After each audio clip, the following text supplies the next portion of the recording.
हरिहंत सिद्ध सूरी उपाध्याय साधु सर्व अर्थ के प्रकाशी मांगलिक उपकारी है। तिनको स्वरूप जान रागते भई जो भक्ति काय को न माई स्तुति को उचारी है। धन धन तिन हिते काज सब आज भये कर जोड़े बार बार वंदना हमारी है। मंगल कल्याण सुख ऐसो हम चाहते हैं, हो मेरी ऐसी दशा जैसी तुम धारी है। हो मेरी ऐसी दशा जैसी तुम धारी है। हो मेरी ऐसी दशा जैसी तुम धारी है। वितरक विज्ञान पाठशाला के आधार से कल तक हम यहाँ सप्त व्यसनों की चर्चा पूरी कर चुके हैं और कल से 10 लक्षण पर्व प्रारंभ हो रहे हैं। हम मुंबई भयंकर रहेंगे। आज विचार ये था कि अहिंसा एक विवेचन, इसकी चर्चा पूरी कर ली जाए, किंतु आज जयपुर में इस भारी वर्षा के कारण जगह जगह पानी भरा होने के कारण संख्या की कुछ कमी को देखते हुए भाव यही बन रहा है कि हम सप्त व्यसनों की ही चर्चा को कुछ देर यहाँ पुनः दोहरा लेवें। उसके संबंध में जो मार्मिक बातें थी और जो सप्त व्यसन का आंतरिक और गहरा निरूपण किया गया था उसकी कुछ चर्चा कर लें। सबको आने में बहुत विलंब हुआ, लेकिन फिर भी आप लोगों की उपस्थिति सराहनीय है, क्योंकि इस भारी वर्षा में भी हम यहाँ उपस्थित होकर सुनने की भावना भाएं और सुनने के लिए आ जाएं, ये कठिन काम है। हम आधा घंटा चर्चा करेंगे इसे, है ना। सप्त व्यसन नाम सबको याद हो गए, छंद याद हुआ कि नहीं हुआ? जुआ आमिष मदिरादारी आखे टक चोरी पर नारी, एही 7 व्यसन दुखदाई दुरित मूल दुर्गति के भाई। क्या ये 7 व्यसन दुखदाई हैं, दुरित मूल हैं, दुर्गति के भाई हैं। कौन कौन से? जुआ खेलना है, आमिष मांस भक्षण करना, मदिरा शराब पीना, वैश्यागमन करना और शिकार खेलना, चोरी करना और परस्त्री सेवन करना। ये जो 7 व्यसन यहाँ कहे हैं, इन 7 व्यसनों की चर्चा जिन मंदिर में बैठकर करना और स्वाध्यायी आत्मार्थियों के बीच में करना, ये तो ऐसा लगता है कि इनकी क्या ज़रूरत है। इन सप्त व्यसनों की चर्चा करने की ज़रूरत क्या है? क्योंकि ऐसी प्रवृत्तियाँ तो छूटी हुई ही होनी चाहिए। लेकिन भाई यहाँ जो बनारसी दास जी ने जो इनका निरूपण कर दिया, वो ऐसा निरूपण किया है जिससे सब लोग सप्त व्यसनी सिद्ध हो जाते हैं। बहुत सुंदर छंद थे। इन छंदों की पंक्तियों को आधार बनाकर ही आज हम चर्चा को पुनः थोड़ा बहुत यहाँ कर लेते हैं। देखिए, अशुभ में हार शुभ में जीत, यह द्युत कर्म देह की मगनताई, यही मांस बकी मोह। याद कर लो पंक्तियाँ, बहुत मार्मिक हैं, चर्चा करेंगे कभी कभी इनके बारे में। अशुभ में हार शुभ में जीत, यह द्युत कर्म।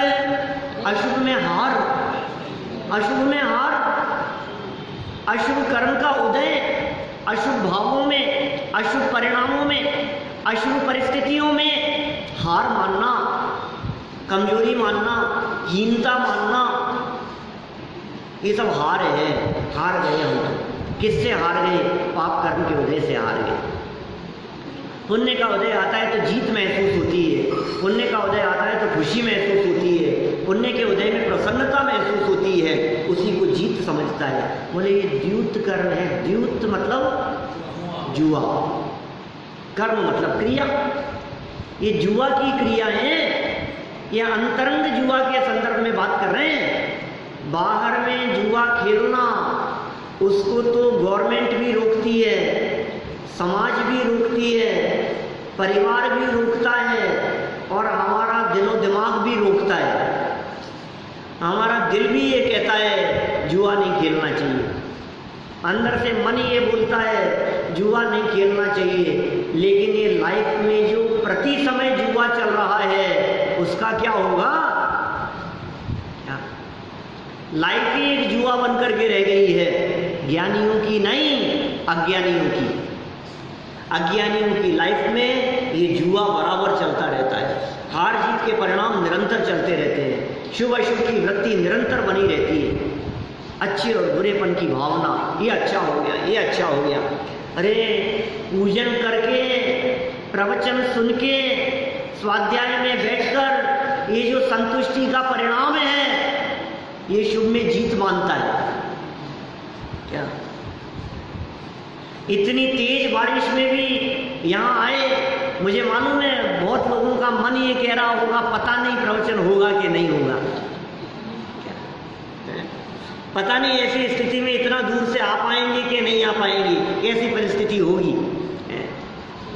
और फिर जब प्रवचन की बात नक्की हो गई कि आ ही रहे हैं क्या, तो आपको लगा कि आने में जीत हो गई, हमारा आना सार्थक हो गया। भाई साहब सुनो, ये शुभ में जीत, ये जुआ है, ये कह रहे हैं मराठी में। अब बोलो, अब बोलो कौन कौन इस बात को स्वीकार करेगा? ये जुआ है, इसमें क्या जुआ है? और जो परिणामों में खेद खिन्नता हुए किसी बात को लेकर, उस खेद खिन्नता का नाम क्या है? हार। ये हार और जीत का ये परिणाम, इसे यहाँ जुआ कहकर के पुकारा है। अशुभ में हार, शुभ में जीत, यही द्युत कर्म, इसे जुआ कहा है। ध्यान रखना, सावधान रहना, पाप कर्म के उदय में विचलित मत होना और पुण्य के उदय में फूलना मत।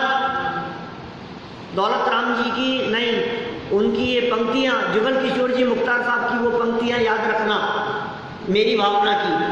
होकर सुख में मगन न फूले, दुख में कभी न घबरावे। क्या कहना चाह रहे हैं? कि जुआ मत खेलो। बोलो, होकर सुख में मगन न फूले, दुख में कभी न घबरावे। क्या मतलब है इसका? समझदार व्यक्ति घबराते नहीं है और समझदार व्यक्ति दो शब्द प्रशंसा के सुनकर फूलते नहीं है। फूल मत जाना, क्या हम फूल जाते हैं? थोड़ी सी किसी से प्रशंसा सुनते हैं, तुरंत हवा भर जाती है और फिर क्या होगा? जिसमें हवा भरी होगी उसकी हवा निकलेगी भी।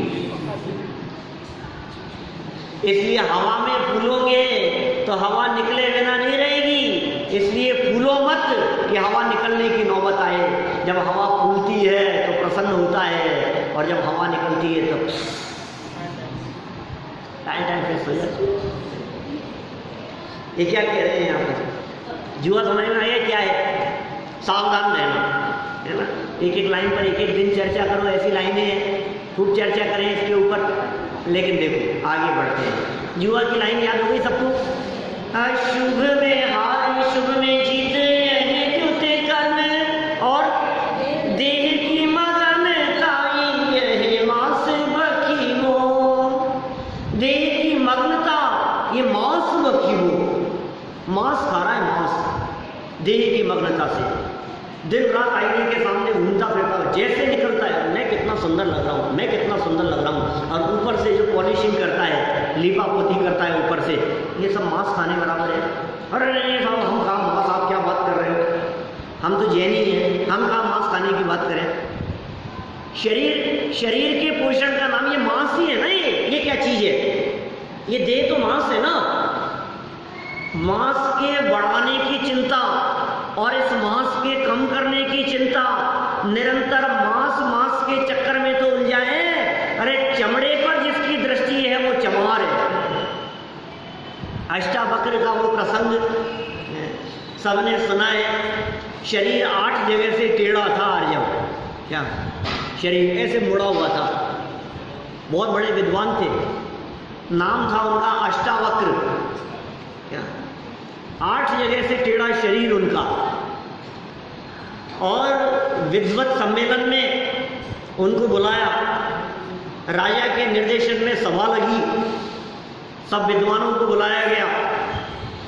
इनको कुछ आने में विलंब हुआ, सभा लगी हुई थी। इन्होंने सभा में जैसे ही प्रवेश किया, विद्वानों की सभा में, इनके आड़े टेढ़े शरीर को देखकर लोग हंसने लग गए सभा में बैठे हुए। इनको भी बहुत बुरा लगा, अंदर में खेद तो होता ही है, कोई बात नहीं, ये लोग सब हंस रहे। खेद हुआ उनको कि विद्वान लोग भी विद्वान की विद्वत्ता को शरीर से नाप रहे हैं, विद्वान की विद्वत्ता को उसके रंग रूप आकार से नाप रहे हैं, हंस रहे हैं, हंसी उड़ा रहे हैं। कोई बात नहीं। जब उनका बोलने का नंबर आया तो उन्होंने बोलना प्रारंभ करते समय पहला ही वाक्य ये कहा कि सभा में उपस्थित सभी चमारों को मेरा वंदन। ऑब्जेक्शन किया विद्वानों ने, क्या बात कर रहे हो आप, विद्वानों की सभा है और तुम ऐसा संबोधन कर रहे हो। राजा को भी अच्छा नहीं लगा, तो उन्होंने अपनी बात का स्पष्टीकरण करते हुए कहा कि जिनकी दृष्टि चमड़े पर हो, चमड़े की परख तो चमारों को हुआ करती है। ये चमड़ा है, ये देह, इस चमड़े की परख करने वाले, इस चमड़े से देखने वाले, इस चमड़े से अपने आप को सुंदर और बदसूरत समझने वाले, चैतन्य की सुंदरता को भूलकर देह की सुंदरता पर दृष्टि देने वाले, ये चमार नहीं तो और कौन है। ये मांस भक्षण निरंतर कर रहे हैं हम।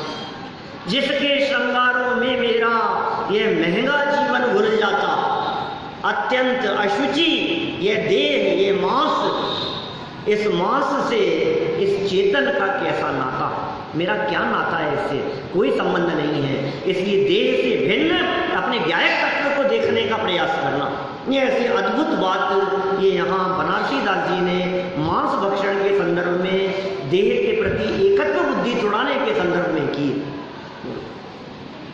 तोड़ो देह के प्रति एकत्व बुद्धि, सप्त व्यसन के त्यागी हो जाएं और सम्यक दर्शन की प्राप्ति ना हो, ऐसा कैसे हो सकता है। सप्त व्यसनों के त्यागी होंगे तो सम्यक दर्शन होगा ही होगा, लेकिन कौन से सप्त व्यसन के त्याग, बाहर नहीं, अंदर से भी सप्त व्यसन के त्याग।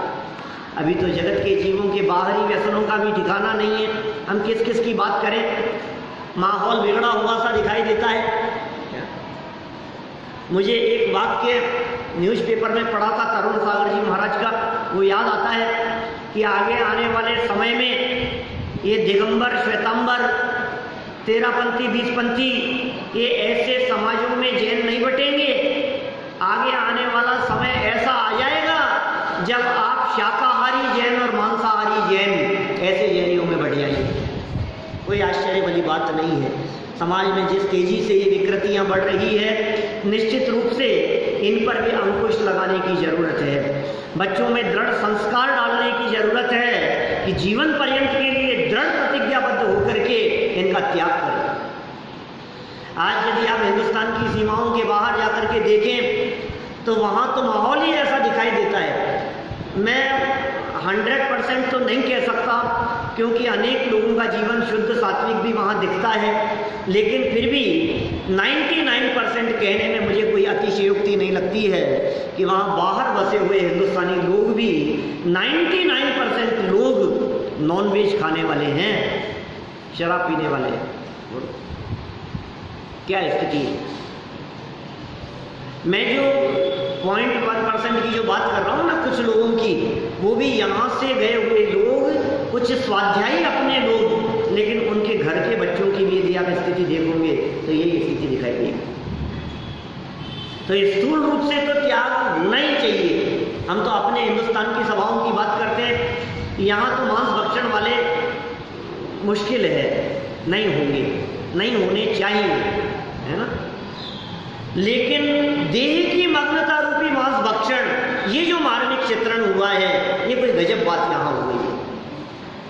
2 लाइनें हो गई, याद भी हो गई लाइनें, सुनूंगा साथ दे, याद करना बेटा। क्या कह रहे हैं? अशुभ में हार, शुभ में जीत, यह द्युत कर्म, देह की मगनता यह मांस बखिरो। आगे, मोह की गहल सोआ जाने यह सुरापान, कुमति की रीति गणे का को रस चखिरो। कितने सुंदर धुन भी, कितनी सुंदर है। कवि सम्मेलनों में चलती है ये धुन। क्या समैया छंद जो है, ये कवि सम्मेलनों के अंदर गाया जाता है इस धुन में। और मैंने बतलाया था बनारसी दास जी की ये छंद गली मोहल्लों में लोग गुनगुनाते थे। मोह की गहल सोआ जाने यही सुरापान, सुरापान शराब, मोह की गहल, गहल में है, नशे में है, इसको होश ही नहीं है किस में भला है और किस में नहीं है। शराबी व्यक्ति क्या करता है? निज घर नाही पिछाने रे। कौन शराबी? शराबी शराब के नशे में आए तो उसे होश नहीं रहता कि मेरा घर कौन सा है। अपने घर की जगह दूसरे घर में चले जाए, कहाँ जा रहा है, कहाँ चल रहा है, कुछ होश नहीं है। ऐसे ही कह रहे हैं, ये मोह की शराब जिसने पी रखी है उसका क्या हाल है, अपने घर को पहचाना नहीं। अपने घर को देख बावरे, सुख का जहां खजाना है, क्यों पर में सुख खोज रहा है, क्यों पर का दीवाना है। अपने घर को देख, पहचान तो सही पहले अपने घर को, अपना घर कौन सा है। ये ऐसे ही तो भजन है 200 साल पहले। अपने घर को नहीं पहचानता है, दौलत राम जी के, बुद्धचंद जी के, भागचंद जी के हैं, ऐसे पुराने कवियों के भजन। निज घर ना ही पिछाना, पहचाना ही नहीं हमने, मुझे खबर ही नहीं थी कि मैं कौन से घर में रहने वाला हूँ। न सुख दुख की खबर है, न अपने पढ़ाई की खबर है, न हित अहित की खबर है। बोलो क्या हाल है? निज घर नाही पिछाना जी। मोह की गहरे में, निद्रा, नींद में, नशे में, मोह नींद के जोड़, मोह महामद पियो अनादि। जगह जगह इस मोह की विकृति के लिए अनेक प्रकार की उपमाएं दी है आचार्यों ने। कभी मोह के लिए नींद शब्द का प्रयोग करते हैं, कभी मोह के लिए शराब शब्द का प्रयोग करते हैं, कभी मोह के लिए नशा शब्द का प्रयोग करते हैं। ये अलग अलग प्रयोग, लेकिन ये मोह के कारण हमारा अहित हो रहा है, हमारा अनर्थ हो रहा है। अजानपना, खबर नहीं होना, होश नहीं होना, ये अजानपना है। यही सुरापान, ये शराब है। पीते हो के नहीं शराब? क्या महामद, दौलत राम जी ने तो मध्य नहीं, महामद शब्द का प्रयोग किया है। शराबी नहीं, महाशराबी है। बोलो कैसे शब्द का प्रयोग किया है? शराबी है कि महाशराबी है? कैसी बातें कही उन्होंने? मोह की गहल सो आ जाने यही सुरापान और गणिका, वैश्य सेवन, इसके बारे में क्या शब्दों के प्रयोग किए हैं? कुमति की रीति गणिका को रस चखी हो। कुमति की रीति, आत्म स्वभाव को छोड़कर खोटी बुद्धि में अपने उपयोग का रमना, यह वैश्य सेवन है। मिथ्यामति, खोटी मति मतलब मिथ्यामति, मिथ्यामति छाए रही है, कुछ सुध बुद्धि ना ही रही है। मिथ्यामति छा गई, कुछ सुध बुद्धि नहीं, कुछ होश ही नहीं। क्या कर रहा है? अपनी बुद्धि को कहाँ रमा रहा है, अपने उपयोग को कहाँ ले जा रहा है? पर विषयों की तरफ उपयोग के रमण करने का नाम निश्चय से वैश्यागमन है। गणित का मतलब वैश्या, निश्चय से।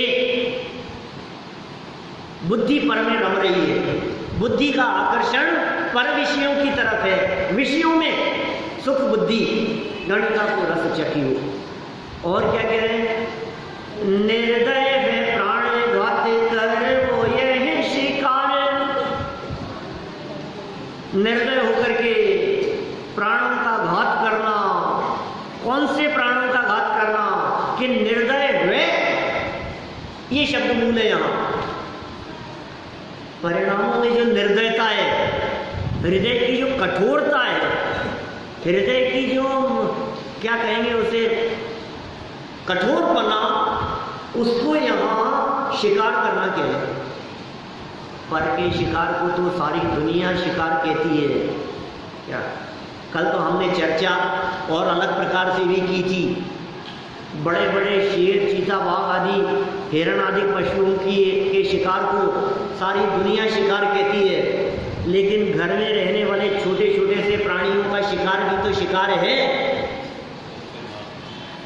लेकिन वो द्रव्य शिकार की श्रेणी में जाता है। और अपने प्राणों का शिकार करना, अपने प्राणों का घात करना, निश्चय प्राणों का घात करना, अरे आत्मा में राग द्वेष परिणामों की उत्पत्ति की बात करना, वो भी हिंसा है, वो भी शिकार है, वो भी प्राण घात है। अहिंसा वाले पाठ में चर्चा करेंगे अपन 10 लक्षण के बाद। इसके आगे वाला पाठ है अहिंसा। आत्म परिणाम हिंसे में हेतुत्वात् सर्वमेव हिंसे तत् अनृत रचनादि केवल मुरार्थ शिष्य बोधाय। आगे है श्लोक, याद करवाऊंगा। आत्म परिणाम हिंसेन हेतुत्वात् सर्वमेव हिंसे तत्। आत्म परिणामों की हिंसा यह असली हिंसा है। इस हिंसा की खबर ही नहीं हमारे। यह आत्म परिणामों की हिंसा क्या होती है? आत्मघात कहते हैं ना, आत्मघाती महापापी। इसका मतलब समझते हैं आप? आत्मघाती महापापी का, आत्मघाती महापापी इसका मतलब क्या है?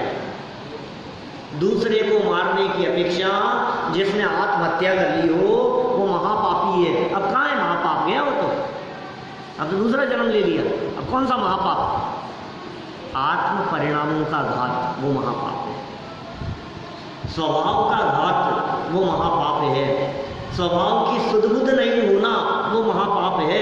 अपने स्वरूप की खबर नहीं होना, उसे महापाप कहते हैं। आत्मा की पहचान नहीं होना, अपने आप को पहचानना नहीं, यह आत्मघात है भैया। घात कर दिया। और आत्मघात तो कुछ होता नहीं है, आत्मा का तो घात संभव ही नहीं है। आत्मा का घात कैसे होगा? ये बात कैसे संभव है कि आत्मा का घात हो जाए? आत्मा तो मरता ही नहीं है ना, तो फिर आत्मघात क्या हुआ? आत्महिंसा क्या चीज है? आत्मा की खबर नहीं होना, यह आत्महिंसा है, यह आत्महत्या है। शुरुआत यहां से होती है भाई साहब, आत्मरक्षा से। सबसे पहले आत्मरक्षा की बात करो। फ्लाइट में सफर करते हैं आप, और वो निर्देशन दिए जाते हैं शुरू में। ऑक्सीजन की कमी हो जाने पर या ऊपर से अपने आप ऑक्सीजन मास्क आएगा। फिर क्या करना कि पहले अपने आप के लगाना, उसके बाद में बच्चों के लगाना। ये मत सोचना अरे मेरी तो कोई बात नहीं है, पहले बच्चे को, अरे नहीं, तो ना बच्चा बचेगा ना तू बचेगा। क्या करना? पहले अपने लगाना, फिर बुजुर्गों की हेल्प करना। पहले अपने लगाना, फिर बच्चे की से हेल्प करना। आत्मरक्षा पहले। अरे तुम ही बचोगे नहीं तो क्या बचा लोगे? बोलो। बचाने के लिए पावर तो चाहिए, बचाने की बात तो सेकेंडरी है। क्या सेकंड नंबर पर है? पहले आत्मरक्षा की बात है। आद इदम कादवम, बहुत प्राचीन गाथा है। आद इदम कादवम जल शक्ति पर हिदम च कादवम। आद हित पर हिदादो, आत्महित और परहित में से आद हित पर हिदादो, आद हितम सत्तु कादवम। आत्महित ही श्रेष्ठ काम है। क्या बात कर रहे हैं? आत्मरक्षा की बात कर रहे हैं यहां। बोलो। सबसे पहला कदम 10 लक्षण धर्म, 10 लक्षण पर्व कल से प्रारंभ हो रहे हैं। ये सच्चा धर्म है। ये धर्म की शुरुआत यहां से होती है। क्या ये है श्री गणेश कर्मा? इसके बिना कैसे होगा? बतलाओ मेरे को। गणेश चतुर्थी के अलग है ना आज, पता नहीं वो तो लौकिक जो भी है, लेकिन हमारे यहाँ तो गणपति शब्द का प्रयोग गणधर परमात्मा के अर्थ में किया जाता है। मैंने किया था उस दिन, तुम गुण गणमणि गणपति गणतन पावही पार दौल स्वल्पमति किम कहे नमो त्रियोग समार। वो है गणपति, गणधर। वो गणपति, गण मतलब होता है समूह, उसके स्वामी वे गणपति कहलाते हैं। और तीर्थंकर परमात्मा जैसों की भी दिव्य ध्वनि उन गणपति की उपस्थिति के बिना नहीं हुई 66 दिन तक। क्या वे प्रथम श्रोता बने, सर्वप्रथम सर्व प्रमुख वे हुए। क्या ये गणपति वो है गणधर, इसलिए उनको सबसे पहले याद करने की बात की जाती है। लौकिक में जो लोग उन्हें याद करने की बात करते हैं वे तो गृहीत मिथ्यात्व का पोषण करते हैं। क्या जिस रूप में जगत जन उन्हें स्वीकारते हैं उसकी तो चर्चा हमारे यहाँ है ही नहीं, वो तो स्वरूप ही नहीं है कुछ भी। देखो भाई, निर्दय होकर के अपने प्राणों को घात करना ये शिकार है, और अपने प्राणों की रक्षा करना माने आत्मस्वरूप का अवलंबन लेना ये शिकार का त्याग है। आगे, पर नारी संग पर बुद्धि को परखी हो। क्या पर नारी संग किसका नाम है? पर नारी, यहां पर नारी का अर्थ किया है पर बुद्धि। क्या पर की बुद्धि, दूसरे की बुद्धि को परखने की तरफ तेरी बुद्धि क्यों जा रही है? ये व्यभिचार किया ना तूने, अपनी बुद्धि को दूसरे की बुद्धि में मिलाया, अपनी बुद्धि को दूसरे की बुद्धि में लगाया। कौन कितना बुद्धिमान है और है कि नहीं है, उनकी विद्वत्ता को परखने की कोशिश मत करना। तेरे हृदय में सहज किसी विषय को लेकर जिज्ञासा हो तो उनके सामने रखना। पर स्थिति बन के रहे। क्या पंक्तियां हुई? निर्दय प्राण घात कर वो यह शिकार, पर नारी संग पर बुद्धि को परखी हो। आगे बढ़े। प्यारे सो पर आई सोच गई बेकी चाह चोरी, यही सातों व्यसन बिडारी ब्रह्म लखी हो।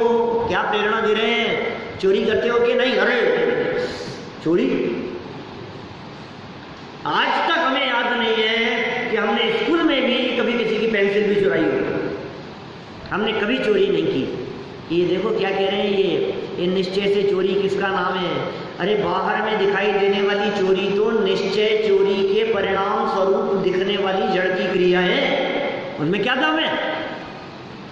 बाहर में जो चोरी दिखती है उस चोरी के पीछे कारण क्या था? उस चोरी के पीछे कारण ये था, अंदर में तेरे परिणामों में उस वस्तु को देखकर, उस पदार्थ को देखकर जो आसक्ति का परिणाम था, ये निश्चय से चोरी है।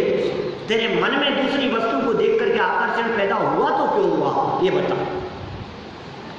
पर वस्तु को देख करके यदि आकर्षण पैदा हो रहा है, इसे चोरी कहते हैं भाई साहब। यहां से नीचे उतरे और नीचे उतरकर किसी की अच्छी चप्पल दिखे, ये चप्पल बहुत अच्छी है, तेरी दृष्टि दूसरे की चप्पल पे क्यों जा रही है बता। तो तेरे मन में क्या चल रहा है कि नहीं मैं कोई पहन के थोड़ी नहीं जाना चाह रहा हूं। अरे लेकिन तेरे हृदय में, तेरे चित्त में जो पर के प्रति आकर्षण का परिणाम है, बोले उस पर के प्रति आकर्षण के परिणाम को चोरी कहते हैं। अंदर से ही पर के प्रति आसक्ति का परिणाम टूट गया तो क्या मजाल में द्रव्य चोरी हो सके जीवन में कभी। अंदर से यदि ये सप्त व्यसन छूटते हैं तो बाहर ये सप्त व्यसन जीवन में हो नहीं सकते, और अंदर से यदि नहीं छूटे तो बाहर में इनके होने की संभावना कभी भी हो सकती है। प्यार सो पर आई सोंझ, सोंझ मतलब है वस्तु, क्या पर वस्तुएं। प्यारे सो पर आई सोंझ गही बेकी चाह, गही बेकी ग्रहण करने की चाह, चोरी चोरी है। साथ हो गए यहां तक। अब क्या करें साहब? और साहब आप तो क्या कर रहे हो साहब, जैसे बिल्कुल ही ऐसे हो जाएंगे हम तो फिर है, कुछ भी नहीं कर सकते, किसी वस्तु की चाह ही नहीं रही, किसी की तमन्ना ही नहीं रही, सभी खत्म हो जाएगा। ऐसे कैसी बात कर रहे हो आप, मतलब लौकिक में तो जिएंगे तुम। अरे सुनो सुनो, इन सबको छोड़ने के बाद में तुम्हारे को जो मिलेगा वो क्या मिलेगा उसकी कल्पना नहीं है। यही सातों व्यसन विड़ाई ब्रह्म लखी वो, इन सातों व्यसनों को विड़ार कर, निश्चय से कहे गए सप्त व्यसनों का त्याग कर, निश्चय से कहे गए सप्त व्यसनों को छोड़कर ब्रह्म लखी वो, अपने ब्रह्म स्वरूप को देखना, अपने ब्रह्म स्वरूप का अवलंबन लेना। भाई साहब ये असली बात कह रहे हैं यहाँ। ये सप्त व्यसनों की बहुत मार्मिक और बहुत सुंदर चर्चा बनारसी दास जी ने यहाँ की है। पंक्तियाँ बहुत मार्मिक है, ये पंक्तियाँ सभी लोग याद करना और अपने जीवन में व्यवहार में सप्त व्यसन का तो त्याग होना ही चाहिए, होगा ही, है ना। और निश्चय से जो सप्त व्यसन कहे हैं उनका त्याग करते हुए बनारसी दास जी की प्रेरणा के अनुसार हम ब्रह्म भाव को लखने का प्रयास करें। हम सभी के जीवन में ऐसा ब्रह्म भाव प्रकट हो, इसी मंगल भावना से मैं बात को यहीं विराम देता हूँ।